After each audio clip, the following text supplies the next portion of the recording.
All right, let's go over the abdominal musculature. And this might be broken up into more than one video, but let's take a look. So the first thing is that these are all layers of fascia that's placed on top of each other, and that's what makes up the whole anterior abdominal wall. So once you remove the skin's the first layer, then you have all of this fatty tissue called your Camper's fascia. Then underneath all of that superficial fatty layer of tissue, you have your Scarpa's fascia, which is the deep membranous layer of subcutaneous tissue. Then you have your investing deep fascia, which is surrounding and essentially separating the different muscles of the anterior abdominal wall. And there's a superficial, intermediate, and deep investing fascia around the abdominal musculature. And then deep to your transverse abdominis muscle, you have your endo-abdominal fascia. And then underneath that, we're inside your abdominal cavity now, and you have your extraperitoneal fat. So that's surrounding all of the fats surrounding your organs, your intestines, and all of those structures. So that is essentially why we see fascia surrounding our rectus abdominis. You don't see your rectus abdominis, those strap muscles, what you think of as your six pack. You don't see that right underneath the skin. You just see layers of fascia. So if we zoom in a little bit, let's get centered. The first layer that you are going to see is your external obliques. So you can see it typically runs just like how you see in books, runs in this inferior medial direction. So going from the ribs down towards the midline of the body, and you can see the fibers. It's just like if they teach you external obliques, or like the fibers are running like if you put your hands in your pocket. That's exactly what it's like. And if we hide that, then you're going to see the internal obliques, right? So the internal obliques here, it's going to run pretty much the opposite, 90-degree angle from it. It's going to run from your iliac hip crest, then it's going to run superior medially towards the midline of the body. So that is your internal obliques.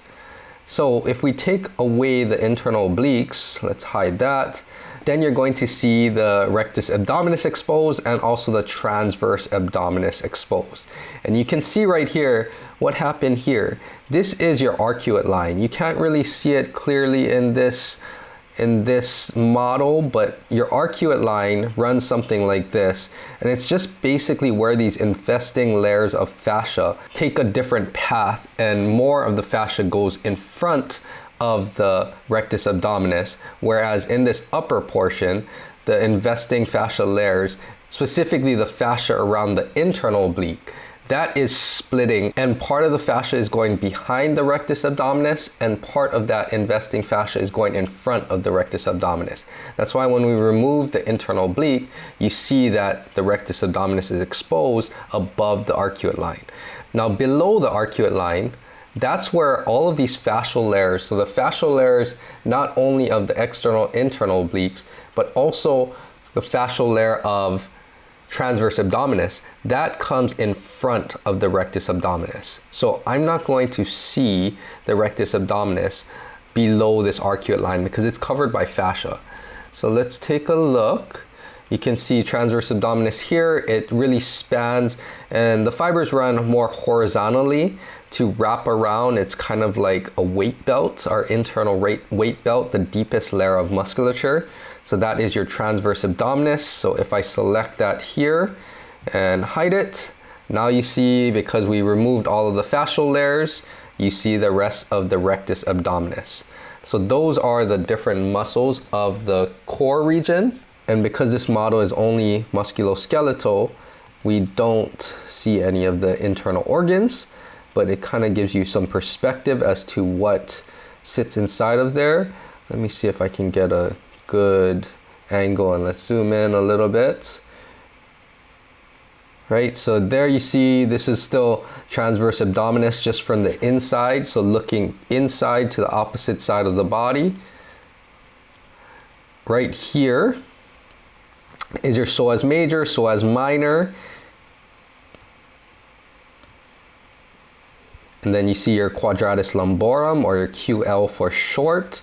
And then let's actually remove this side. So rectus abdominis, we're gonna hide that. what's really interesting is that you have this small muscle down here, and this is known as your pyramidalis, and it's a small pyramid muscle. So that is your pyramidalis. And actually, let me hide the rest of these muscles so we can go a little review here. So this is external obliques, hide that. Then you'll have your internal obliques here. Let's hide that.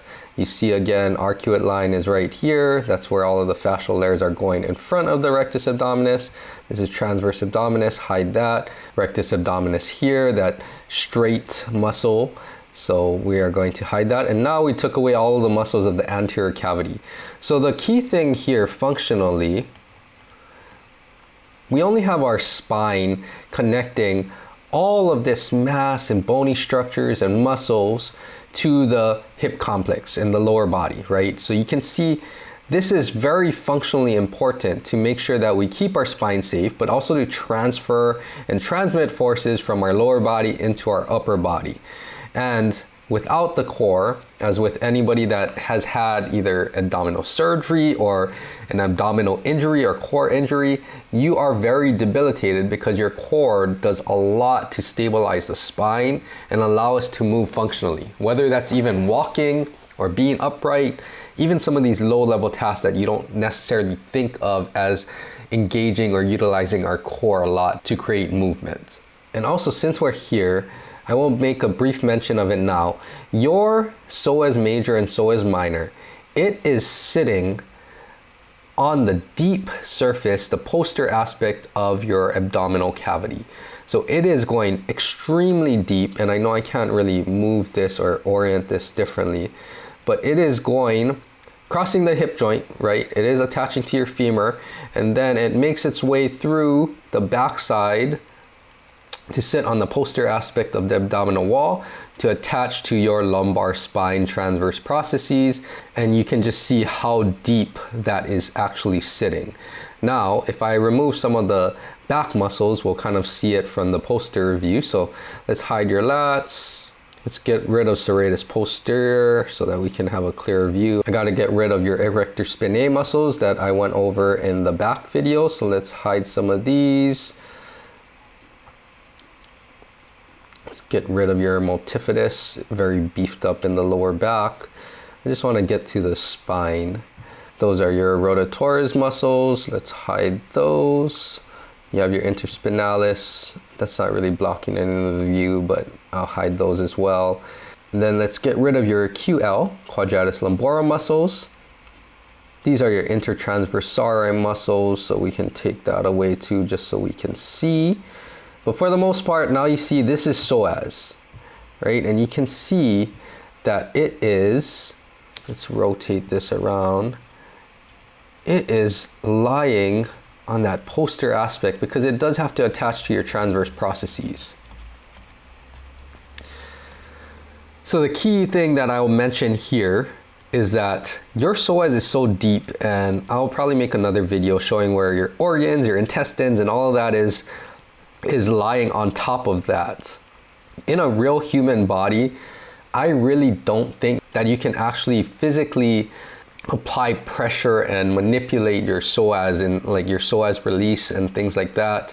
I think that you are creating some change in your anterior abdominal wall, you know, and indirectly might be causing a chain reaction to release a little bit your psoas. But as far as someone actually digging that deep and going through your intestines, going through all of the arteries, going through all of these things, and actually being able to manipulate psoas major, just like how you would do on your quad, which is super superficial, right? That is very unlikely when you see how deep the psoas major actually is in the body, and how many structures and intestines and organs and all of these things that you have to actually pass through to get to your actual psoas major. So anyway, that's something just to think about. Now, moving on, let's see if I can manipulate this angle a little bit more. Let's go into your diaphragm. So your diaphragm is this huge dome-shaped muscle, and I won't go into all of the details, but just some of the key points for functional awareness. Your diaphragm, that's creating this enclosure of your abdominal cavity. So it is very important for intra-abdominal pressure, which is associated with how rigid and stiff we can keep the abdominal cavity, our core, and our spine. We want to keep a rigid spine whenever we're doing things that require a lot more force transmission across our core, or just keeping our spine in a safe position as well. So the diaphragm is very important to contribute to that intra-abdominal pressure that influences our spinal stability. Now, the one thing that I want to make mention of is your diaphragm is a very unique muscle. And of course, it is constantly being utilized with not only core stability, but with breathing. So the diaphragm actually, when you look at the diaphragm muscle, it's a lot thicker than I think we intuitively think it is. When I saw the diaphragm, I was like, this is a pretty thick muscle. It's still like a straight muscle like all of your abdominal muscles, but it is relatively thicker than I intuitively thought. And this is pretty much across the board in all different size bodies and things like that. So your diaphragm is a pretty beefy muscle just because we're utilizing it all the time. So this is your diaphragm, let's hide that. And now you're up into the thoracic cavity. So now let's go over the bottom part, right? Just for this sake, I am going to hide some of the hip muscles that I'll cover later. So let's hide psoas major, psoas minor. This, remember, attaches to the pubic bone itself. So psoas minor, let's hide these things. Whereas psoas major goes all the way down and crosses the hip joint. Let's take away iliacus, that's part of your hip flexor group.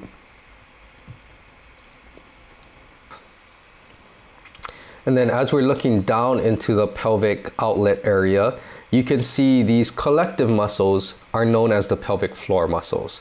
So this provides the bottom of the abdominal cavity, and it is very crucial in creating and supporting that intra-abdominal pressure and essentially contributing to core stability and spinal stability. And once you kind of look at these, then they're all named by what structures or what they're attaching to. So let's see if I can get a better angle of this. Okay, so the first one, pubic bone is up here, right? So this is going to be your puborectalis. It's going around your rectum and attaching to the pubic bone. Then you're gonna have pubococcygeus, which is attaching from the pubic bone to the coccyx, right? So pubococcygeus bone, so that is on both sides. Then you're going to have iliococcygeus, right? It's attaching from the ilium to the coccyx. I'll show you from the other view or from the posterior side, I'll show you what that looks like. And then you're going to have your coccygeus muscles right here. So that is going to be on each side. And I think I need to go and let me orient ourselves. So let's spin around to the other side. Okay, glute max, let's hide these. I'll go over these in a later video. Let's hide all of the glute muscles. So medius, minimus is right below that. This minimus looks a little high on the iliac crest, but that's okay. We have the deep hip external rotators, which I'm just going to hide them for now. We'll talk about them in a later video. Okay, let's get them out of the way. I think I can hide these ligaments. Okay, let's get the ligaments out of the way. Also, there's a lot of passive ligamentous support, along with the bony way that the sacrum articulates with the pelvis. That is a very strong structure. I won't go too much into that right now. Let's stick to the muscles, but that is an interesting structure in itself to understand hip dynamics. But okay, now we're looking at the pelvic floor, right? So let's hide this last one.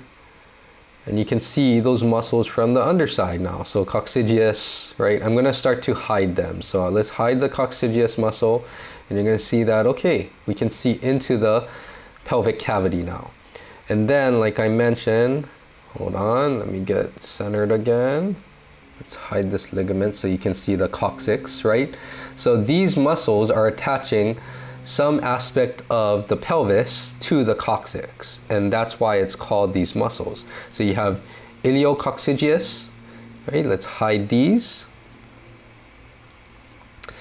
Then remember, the pubic bone is up in the front, so this is coming from the pubic bone to the coccyx, so this is pubococcygeus. So let's hide that on both sides. Then you have puborectalis coming around the rectum, so let's hide that. And just to reiterate to avoid any confusion, so those three muscles, your puborectalis, pubococcygeus, and iliococcygeus, those three muscles collectively are called the levator ani muscles. And again, they play a crucial role into intra-abdominal pressure in the abdominal cavity for spinal stability. This also helps to support abdominal pelvic viscera, and it's also important to maintain continence as well. So these muscles are contracted normally, and then they must relax to allow for urination or defecation. So that is the pelvic floor muscles. And with all of that, that is all of the abdominal cavity muscles. And of course, there's a lot more details and depth to this, but overall that gives you an idea as to where all of these muscles sit. And functionally, they play a very crucial role to making sure that we can do any type of functional movement, because we need to keep our spine stable so that we can move our extremities.